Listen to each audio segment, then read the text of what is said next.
Selamat pagi siswa-siswi kelas 10 MIA. Pada pagi hari ini kita akan melanjutkan pembelajaran yang kedua setelah minggu lalu kamu mempelajari tentang hukum-hukum Newton pertama, kedua, dan ketiga. Topik kita pada pagi hari ini adalah tentang jenis-jenis gaya dan penerapan gaya di dalam gerak suatu benda atau dinamika partikel. Yang pertama tentang jenis-jenis gaya yaitu gaya berat, disimbolkan W. Gaya berat adalah gaya gravitasi bumi yang bekerja pada suatu benda, sehingga bendanya tidak melayang di udara, tetapi terletak di atas permukaan bumi atau di atas benda yang lainnya.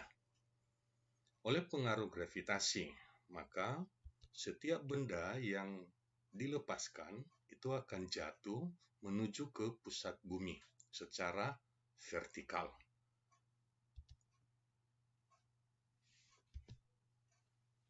Besar gaya yang bekerja pada sebuah benda adalah massa kali percepatan gravitasinya, di mana massa benda satuannya kilogram dan G percepatan gravitasi bumi 9,8 atau pada umumnya kita pergunakan nilainya 10 meter per detik kuadrat. Posisi untuk benda yang bersentuhan dengan benda lain, maka kamu lihat di gambar yang pertama ini, arah gaya selalu menuju ke pusat bumi vertikal ke bawah, ya, dengan posisi bendanya berada pada menempel di dinding, juga arah beratnya juga menuju ke bawah. Demikian juga kalau berada di bawah permukaan, maka oleh berat benda, gaya gravitasi yang dialaminya, benda akan langsung jatuh ke bawah. Dan apabila bidang permukaan tempat benda itu adalah dalam posisi miring membentuk sudut tertentu, maka arah gaya berat, ya, atau arah gaya gravitasinya juga selalu vertikal ke bawah. Nah, ini ciri utama daripada gaya berat atau kita simbolkan W. Yang kedua, gaya normal. Gaya normal adalah gaya yang bekerja pada sebuah benda, ya, dengan arah selalu tegak lurus tempat bendanya. Pada bidang datar, gaya normal itu sama besar dengan gaya berat. Nah, ini contohnya. Ya, gaya berat menuju ke pusat bumi, maka gaya normal itu tegak lurus bidang permukaannya, tegak lurus bidang permukaan tempat bendanya. Sedangkan apabila tempat benda dalam posisi miring atau membentuk sudut theta, ya, maka komponen gaya beratnya, ya, dengan gaya beratnya menuju pusat bumi, maka komponen gaya berat ini ada yang ke sumbu X, ya, kita sebut dia W sin theta, dan ada yang ke sumbu Y. Ya, ada yang ke sumbu Y yang nilainya, ya, arahnya berlawanan dan sama besar dengan nilai N. Jadi apabila pada bidang permukaan datar, maka N sama dengan W, tapi kalau membentuk sudut, N-nya itu sama dengan W cos theta. Ya, jadi gaya normal itu sama besarnya dengan komponen gaya yang vertikal atau gaya berat arah vertikal. Itu perbedaan antara arah gaya normal dengan pada bidang datar dengan pada bidang miring. Tapi satu ciri khasnya selalu tegak lurusnya, ini selalu tegak lurus pada bidang permukaan. Ini juga selalu tegak lurus pada bidang permukaan sekalipun permukaannya dalam keadaan miring atau membentuk sudut. Secara matematis dapat tuliskan bahwa persamaan gaya normal pada bidang datar itu N sama dengan W, atau W-nya itu gaya berat sama dengan mg. Sedangkan pada bidang miring, N-nya sama dengan W cos theta. Ya, kamu lihat yang arah berlawanan, di mana W itu adalah mg. Inilah ciri khas untuk gaya normal. Yang ketiga, gaya gesekan. Nah, gaya gesekan ini adalah gaya yang bekerja pada permukaan dua buah benda yang arahnya selalu berlawanan. Apabila bendanya bergerak ke kanan, maka gaya gesekan bergerak ke kiri. Apabila bendanya bergerak ke atas, vertikal, maka gaya gesekannya akan bergerak arah ke bawah. Jadi itu sifat gaya gesekan. Ya, kalau tadi gaya normal dengan gaya berat sudah, maka inilah tentang gaya gesekan. Jika gaya tarik F yang warna biru itu sebelah kanan, ke arah ke kanan, maka yang gaya gesekan F kecil itu arah ke kiri. Ya. Jika besarnya gaya tarik dengan gaya gesekan itu sama, maka benda tidak akan bergerak. Ini untuk bidang permukaan yang datar. Apabila bidang permukaan tempat baloknya atau bendanya itu berada pada bidang miring yang membentuk sudut theta, maka seperti topik yang sebelumnya, ya, yang baru kita jelaskan, bahwa gaya normal selalu tegak lurus bidang permukaan, gaya berat selalu menuju pusat bumi, ya, maka komponen gaya berat ke arah sumbu Y, W cos theta, ini yang sama dengan gaya normal. Baru kita pelajari tadi. Ya. Sedangkan bertambah gaya tarik balok ke atas itu F, jika permukaannya kasar, maka gaya gesekan akan bergerak arah ke bawah.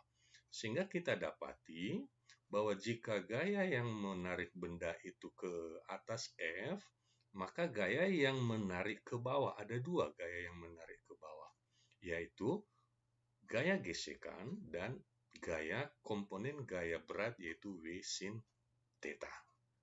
Jadi berbeda dengan posisi ketika berada pada permukaan yang datar. Iya. Secara matematis dituliskan bahwa gaya gesekan itu adalah mu kali N. Mu ini adalah koefisien gesekan, nilai koefisien gesekan. Apabila pada permukaan licin, maka koefisien gesekannya, mu-nya sama dengan 0. Dan apabila pada permukaan yang kasar, maka nilai koefisien gesekan maksimumnya, mu-nya sama dengan 1. Ya. Jadi variabel daripada koefisien gesekan ini tergantung kepada kekasaran permukaan yang bersentuhan. Jadi F sama dengan mu kali N atau mu kali W. Mengapa? Karena N, ya, sama dengan W pada bidang datar. Dan kemudian bisa dikonversikan lagi. Selanjutnya pada bidang, ya, nilai koefisien gesekan sudah tadi. Pada bidang miring, ya, maka yang kita dapati di sini gaya gesekan itu mu kali N. Nah, masalahnya sekarang N itu sama dengan, ya, N sama dengan W cos theta. Maka kita ganti, ya, mu kali W cos theta, atau W-nya kita ganti lagi menjadi mg, menjadi mu kali mg cos theta.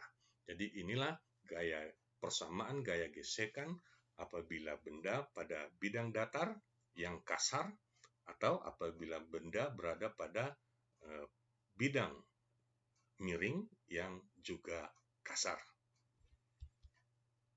Gaya yang keempat yaitu gaya tegangan tali, disimbolkan dengan T.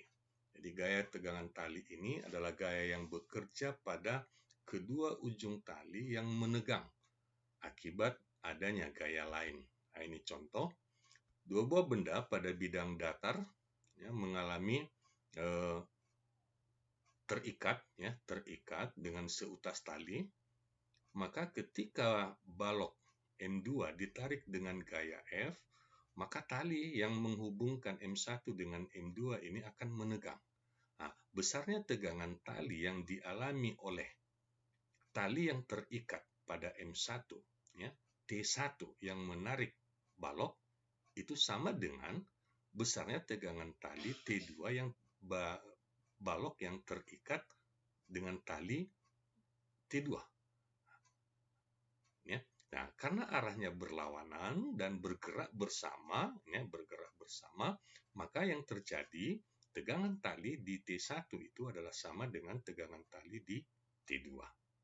Nah, ini pengertian daripada tegangan tali. Jadi satuannya sama dengan satuan gaya. Ya, sama dengan satuan gaya, satuan gesekan, satuan gaya berat atau gaya normal, tetap dengan satuan Newton. Selanjutnya gaya sentripetal atau disingkat dengan Fs.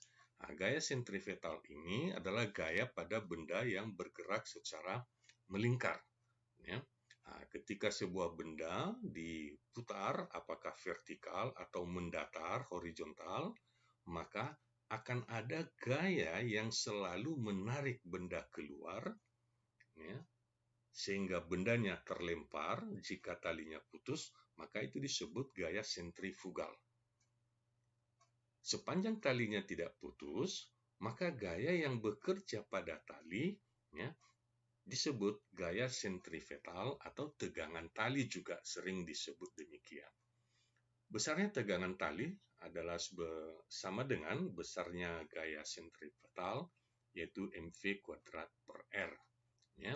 Dan kalau kita gambarkan seperti ini, ya, ketika ini talinya diikat pada benda, bendanya diputar, maka bendanya memiliki kecepatan v. Nah, dan komponen yang menuju ke pusat tali, ya, pusat lingkaran, itu adalah disebut dengan tegangan tali atau Fs. Nah, ini 5 jenis gaya yang bekerja, ya, pada sebuah benda dengan bentuk yang berbeda-beda. Nah, bagaimana penerapannya? Bagaimana kita akan mempergunakan persamaannya? Maka kita akan lihat ada 3 contoh soal sebagai penerapan daripada beberapa jenis gaya. Iya. Sekarang kita akan mengamati sebentar, yaitu animasi gaya. Ya. Tadi kita sudah pelajari tentang gaya berat, gaya normal, gaya tarik atau gaya dorong, dan gaya gesekan. Jadi di sini ada suatu animasi, ya, dengan balok, ya, jenisnya balok kayu. Ini balok kayu. Nah, kalau balok kayu ini memiliki berat ke bawah, ya, Fg, berat gravitasi atau gaya gravitasi, dan gaya yang ke atas ini kita sebut gaya normal, Fn. Oke, apabila kita dorong, maka akan ada gaya dorong. Nah, ini Fa. Nah, gaya dorong Fa, sedangkan sebelah kiri Ff itu gaya gesekan. Nah, gaya gesekan. Jadi untuk pertamanya dulu kita amati, ini grafiknya. Kita misalkan lantainya ini bukan kayu, tapi es. Ya, es, kemudian kita dorong. Ini kita amati di sini berapa gaya dorong yang diberikan. Ya, nah, apabila balok ya, kita berikan gaya dorong, ya 29,45 Newton. Ya, maka baloknya akan bergerak terus dan meluncur, ya, karena ini permukaannya licin tanpa gesekan, ya, menabrak penghalangnya. Di sini yang kita amati di sini bahwa jika dalam keadaan licin koefisien gesekannya 0, maka dengan sedikit gaya, ya, hanya 29 tadi, maka baloknya sudah meluncur. Nah, bagaimana jika Misalnya kita ganti permukaan bendanya menjadi kayu. Ya, kalau kita ganti dengan kayu, maka kita amati gaya yang dikerjakan sampai benda baru bergerak. Kita gerakkan. Nah, kamu lihat grafiknya. Ya. Belum. 368 belum bergerak. Iya. 500 Newton. 500 Newton baru bergerak dan kemudian melambat dan berhenti. Ya, dengan gaya 500 Newton. Kita ulangi dengan gaya 500 Newton. Iya. 500 Newton. Baru baloknya bergerak. Sedangkan kalau dia pada permukaan licin, tidak sampai 500 Newton. Ya, tidak sampai. Ya, hanya 29 Newton, balok sudah meluncur. Nah, inilah efek daripada gaya gesekan. Kemudian, kalau kita amati, ya, prinsipnya sama. Nah, kita berikan gaya.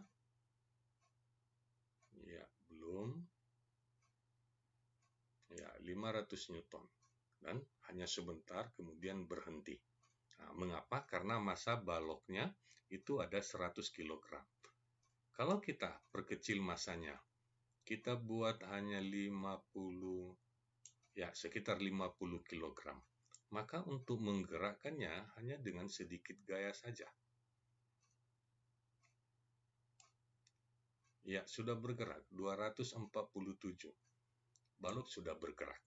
Ya, dengan massa yang lebih kecil, artinya beratnya lebih kecil. Mengapa? Beratnya lebih kecil, gaya gravitasinya lebih kecil juga. Ya. Dengan gaya gravitasinya kecil, maka gaya normalnya juga kecil dan ada hubungannya dengan nilai gaya gesekan. Nah, nanti kita akan pelajari dalam contoh soal. Ya, demikian animasi untuk gaya gesekan. Ya, dan ini ada topik. Nah, kalau kamu mau lihat grafiknya, ya, ini balok kayu, kita ulangi. Kemudian bendanya, ini lemari. Nah, ini dapat kita dorong, nampak grafiknya. Iya, bendanya bergerak. Iya, baru berhenti. Jadi ini grafik daripada gerak bendanya. Jadi mula-mula diam, kemudian dipercepat, kemudian diam. Nah, ini nilai-nilai gayanya ada diberikan di sini. Jadi kalau kamu mau mempelajarinya ya lebih bagus, ya, lebih jauh lagi, silakan. Ini ada alamat daripada websitenya yaitu PET Colorado. Nah, ini PET Colorado. Nah, di sini lemari bisa kita ganti dengan ini gambar anjing malas 25 kg. Nah, koefisien gesekannya 0,5. Ini ya. Iya. Nah, dan kalau dia berada di permukaan es dengan gaya sedikit, maka akan meluncur terus ini gambar anjingnya. Oke, demikian contoh animasi untuk kamu. Kita akan lanjutkan dengan pembahasan soal. Penerapan gaya yang pertama, yaitu contoh pertama, yaitu sebuah balok massa 5 kg diletakkan di lantai datar, lalu ditarik dengan gaya 50 Newton. Hitung percepatan balok jika arah gayanya mendatar dan lantai licin. Arah gayanya 30 derajat terhadap lantai yang licin. Arah gayanya mendatar, lantai kasar, dengan koefisien gesekan 0,3. Arah gayanya 30 derajat terhadap lantai kasar dan koefisien gesekan 0,3. Jadi ada sebuah balok massanya 5 kg berada di atas bidang datar, lantai datar, ya, kemudian ditarik dengan gaya. Jadi arah gayanya berubah-ubah, ada yang mendatar berarti 0 derajat, ada yang 30 derajat. Demikian juga dengan lantai. Ya, penerapan untuk lantai licin berarti koefisien gesekannya 0. Sedangkan kalau dia lantainya kasar, koefisien gesekannya 0,3 menurut soal. Ya, kita coba lihat jawabannya. Pertama kita lukiskan. Sebuah benda diletakkan di atas bidang datar, maka yang kita lukis pertama gaya beratnya, arah ke bawah, gaya normal. Maka di sini besar gaya normal sama dengan gaya berat. Kemudian ditarik dengan gaya F. Nah, pertanyaan A, jika gayanya mendatar seperti ini. Kemudian, jika lantainya licin, ya, berarti tidak ada gesekan. Nah, maka menurut hukum Newton yang kamu baru pelajari minggu lalu, ya, gaya sama dengan massa kali percepatan. Ya, tinggal masukkan angkanya, maka kita dapati percepatan balok adalah 10 meter per detik kuadrat. Ya, kalau gayanya mendatar. Kita bandingkan kalau gayanya 30 derajat terhadap lantai. Bagian B. Ya, nah, sekarang udah berubah. Arah gaya 30 derajat ini theta, maka komponen gaya yang dibentuk oleh F ini adalah Fx, ya, di mana Fx itu adalah F cos theta, karena dia berada samping sudut, dan Fy ini sama dengan gaya yang ada di depan sudut, maka kita sebut dia F sin theta. Masalahnya, yang mana gaya yang membuat bendanya bergerak? Ya. Nah, gaya yang membuat bendanya bergerak pada bidang datar ini Fx. Kemudian tidak ada gaya gesekan. Ya, maka tinggal menerapkan hukum Newton kedua, F sama dengan ma. Nah, gaya itu adalah Fx atau F cos theta, M kali A.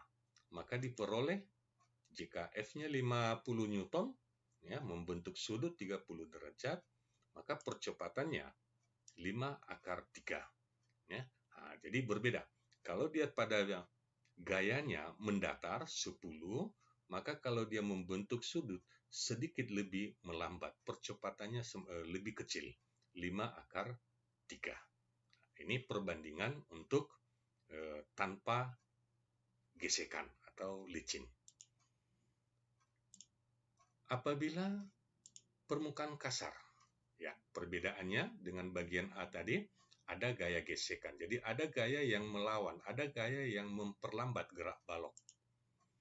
Maka dengan rumus yang sama, karena gaya gerak balok itu ke kanan, maka yang ke kiri gaya gesekan berlawanan arah. Kita buat tanda negatif. Nah, dengan demikian, ya, gaya gesekan kita ganti dengan mu kali n, di mana n itu sama dengan w. Udah, maka tinggal masukkan angkanya, kita peroleh percepatannya sebesar 7 meter per detik kuadrat. Ya, lebih lambat lagi dibanding pertanyaan A dan B. Sekarang, bagaimana kalau permukaannya kasar dan gayanya membentuk sudut 30 derajat? Nah, maka seperti pertanyaan B, cuma bedanya ada gaya gesekan yang berlawanan arah. Prinsip yang sama dengan gambar pertanyaan C, yaitu hukum Newton yang kedua, di mana gaya, ya, berlawanan dengan gaya gesekan. Ya, yang pertama kita kerjakan yaitu arah vertikalnya, yaitu gaya normal dengan komponen Fy. Searah dijumlahkan sama dengan W. Mengapa disamakan? Supaya bendanya tetap bersentuhan dengan permukaan lantai. Ya. Nah, kalau lebih besar arah ke atas berarti bendanya melayang. Jadi supaya ini sama, maka kita harus tentukan berapa nilai gaya normalnya. Ya, gaya normal berarti sama dengan berat benda dikurang Fy. Berat benda itu mg, Fy itu adalah F sin theta. Ya, maka kita peroleh nilai gaya normalnya 25 Newton. Ini maksudnya Newton, ya, 25 Newton. Kemudian kita mau tahu berapa gaya gesekannya. Gaya gesekan, ya, secara matematis tadi mu kali n.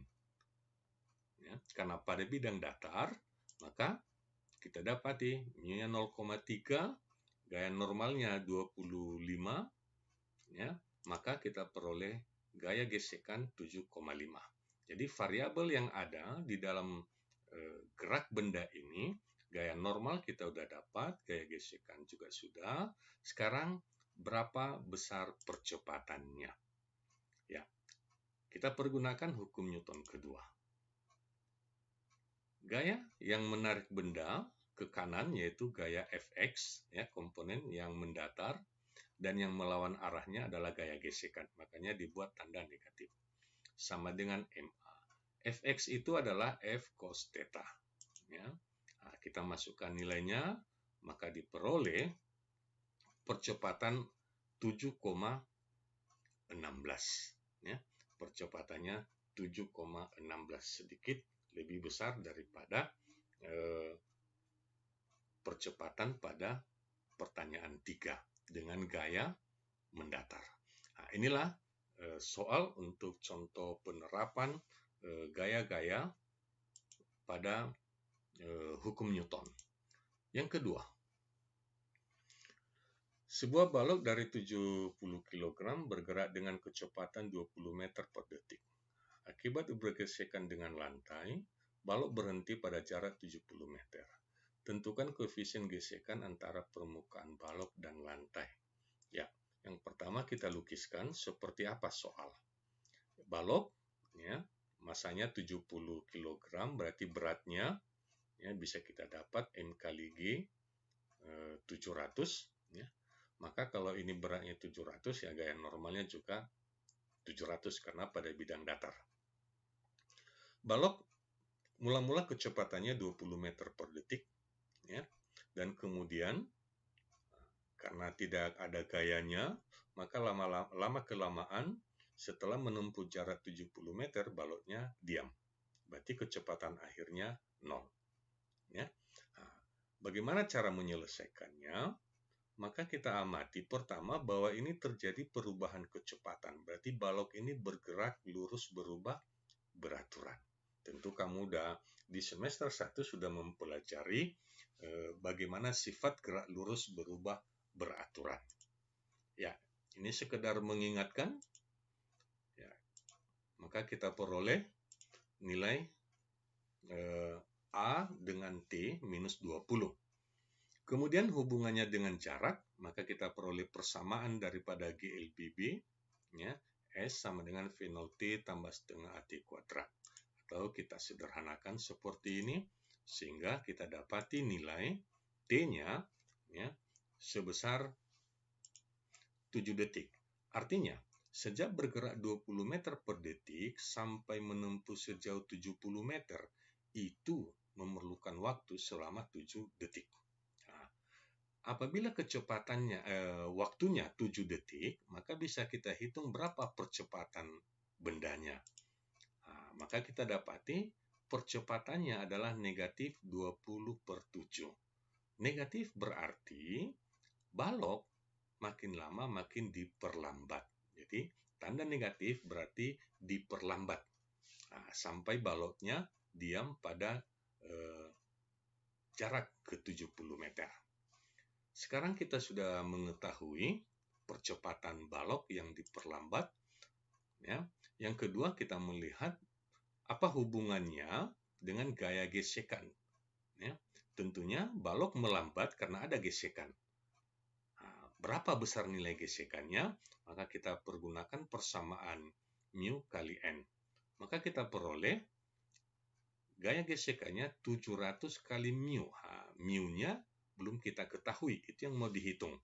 Ya, karena itu yang ditanyakan berapa koefisien gesekannya sehingga baloknya diperlambat. Terakhir kita pergunakan persamaan hukum Newton kembali, berlawanan arah, gaya, ya, dengan gesekan. Ya, kita lihat gaya tidak ada, ya, karena gayanya tidak ada, maka F-nya 0, gesekannya 700 mu, ya, massa 70 kilo, dan percepatan minus 20/7. Maka hasilnya kita dapati bahwa koefisien gesekan daripada balok dengan permukaan bidangnya adalah 2/7. 2/7. Ya. Nah, ini 2/7 tidak ada satuannya ya, tidak ada satuannya. Ini lupa tadi. Baik, yang ketiga, ini contoh penerapan yang terakhir. Pada ujung seutas tali yang melalui sebuah katrol digantungkan pisang yang masanya 1,5 kg. Sedangkan pada ujung lainnya bergelantung seekor kera yang masanya 1,4 kg. Hitung percepatan kera memanjat agar pisang tetap pada tempatnya. Berarti pisangnya tidak naik atau tidak turun. Jika percepatan kera 1 meter per detik kuadrat, hitung tegangan tali. Ya, ini gambarnya. Seekor kera memanjat tali, ya, dan di ujung lainnya terikat pisang yang dimana talinya itu melalui sebuah katrol. Jawaban untuk pertanyaan A. Supaya hitung percepatan kera agar pisang tetap diam. Jadi supaya pisangnya tidak naik atau tidak turun, ya, berarti ya gaya berat pisang ini harus sama dengan gaya berat keranya. Iya. Agar beban tidak berpindah, maka tegangan tali harus sama dengan gaya berat pisang. Ya, T sama dengan berat pisang, berarti berat pisang 1,5 kg, maka tegangannya 15 Newton. Ketika tegangannya 15 Newton, maka yang ditanyakan berapa percepatannya? Ya, tetap mempergunakan hukum Newton, ya, tegangan tali dengan berat kera ke bawah dan tegangan talinya ke atas, ya, maka diperoleh 15 kali 1,4 kali 10. Sehingga percepatan keranya supaya pisangnya tidak berpindah, maka kera harus bergerak dengan percepatan 5/7 meter per detik kuadrat. Pertanyaan B. Jika percepatan keranya 1 meter per detik kuadrat, hitung tegangan tali. Ya, jadi percepatan sudah diberitahu, maka persamaan tegangan talinya, ya, gaya sama dengan massa kali percepatan. Gaya itu adalah tegangan tali, ya, dengan berat keranya. Nah, maka dengan persamaan ini kita masukkan nilainya, maka diperoleh supaya, ya, jika percepatan keranya 1 meter per detik kuadrat, maka berarti tegangan talinya 15,4 Newton. Jadi tali misalnya jika tegangannya 15,4, ya kemungkinannya belum putus. Ya, belum putus karena keranya masih bisa naik. Ini 3 contoh yang menjadi gambaran, ya, pemahaman kamu, ya, dan kami berharap kamu mau berlatih lagi, ya, sehingga lebih memahami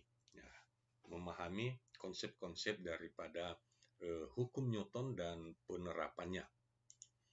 Sampai di sini, terima kasih perhatian kamu semua. Sampai jumpa pada pembahasan topik selanjutnya.